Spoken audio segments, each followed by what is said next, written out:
Good morning. Momentous and sad week in Oklahoma. 2 mass shootings in the state of Oklahoma in the past few days. Representative Martinez, Representative Walke, good to have you here. Tulsa, a lot of people talking about action. We need to do something. Your thoughts about Tulsa and where we're headed? Yeah, absolutely. I mean, I don't know of a single politician who hasn't come out and recognized this event as a tragedy. And while words are great and compassion is certainly appropriate and required in this circumstance, we also must take action.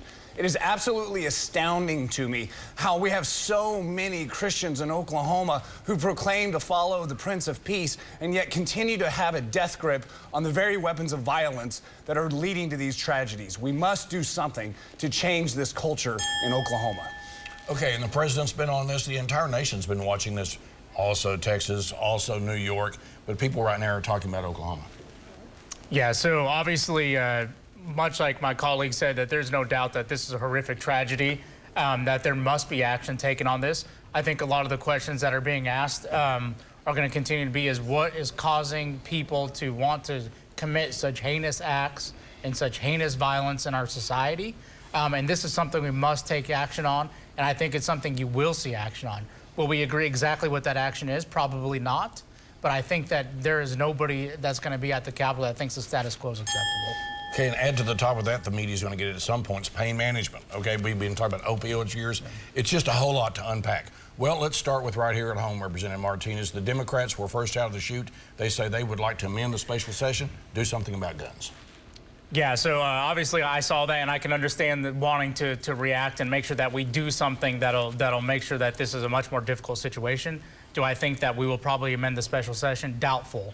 I think that'll be very targeted. But I do think that there are some opportunities with these federal dollars that we have to talk about very important things like school security and trying to find out why is it so easy for a person to walk into a building where people are supposed to feel safe with a weapon of any sort, whether that be a gun, a knife, or anything else. And I think that's something that's a good place to start as we have those federal funds to make sure our schools are secure.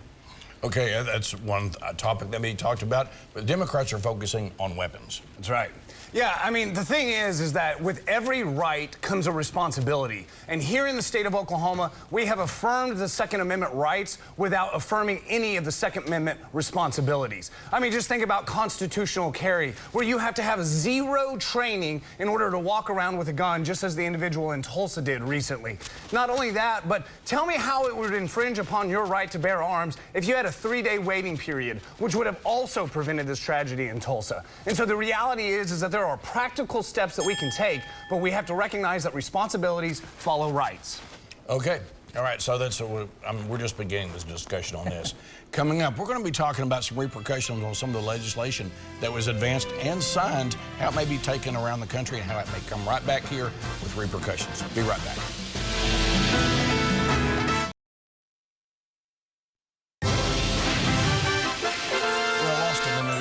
Couple of weeks, obviously. There's been other things of a higher profile, but an article caught my mind this week where that some of the states that have passed transgender bills and the governors have signed may face the ire of the United States Department of Agriculture. Now, Tom Vilsack is like a general on the field.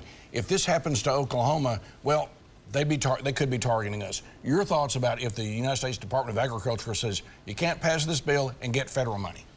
Yeah, so I think this is just another failure by the Biden administration, using, hungry children as political pawns to push their woke ideology. It's very unfortunate that kids that need to go to school to get something to eat because of their circumstances is something that is even being brought up and discussed as something that they can use to be punitive to states that don't agree with their woke culture. I'm proud of what Oklahoma has done to ensure that all people can feel safe at schools and using the restroom of their biological sex.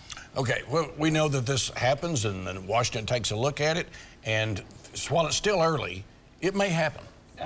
Yeah, the reality of the situation is while my friend on the other side of the aisle likes to use talking points and comments like woke ideology, the reality is this is a legal issue and that the state of Oklahoma takes more money from the federal government than it pays in. The reality is we don't have to take that money. If we truly believe in the laws that we're passing, that they're good for our children, then we don't have to accept those federal dollars. And let's look and see how well Oklahoma does when we reject those federal dollars. It will not be a good economic outcome. That is a constitutional issue, and if we don't like it, well, then we don't have to abide by it.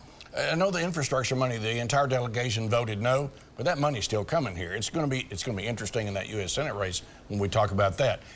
But let's get to some others. There have been a number of near total bans on abortion in Oklahoma. I guess we're the most total in the country right now, and people are taking a look at that. There could also be some repercussions around the country on that aspect of it. Pro-lifers are really happy.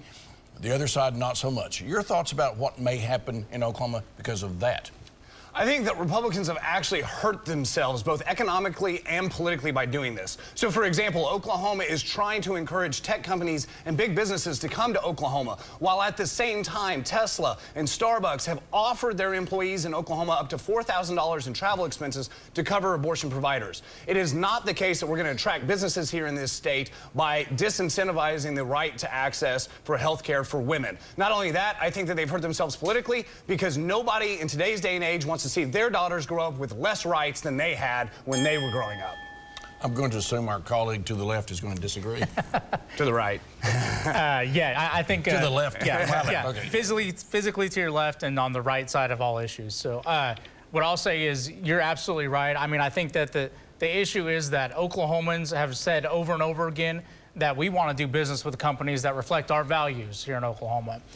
Once again, I think that Oklahoma is still very much in the mix of getting a lot of large companies to come here that want to employ our people because of our friendly policies as far as tax policies, the best people on earth as far as employees go, and this idea that, you know, having the ability to end a human life is a right and is something that we should be protecting is crazy to me, and Oklahomans valuing life is something that they reinstate every day, every time they get the opportunity. Okay, so we had disagreement.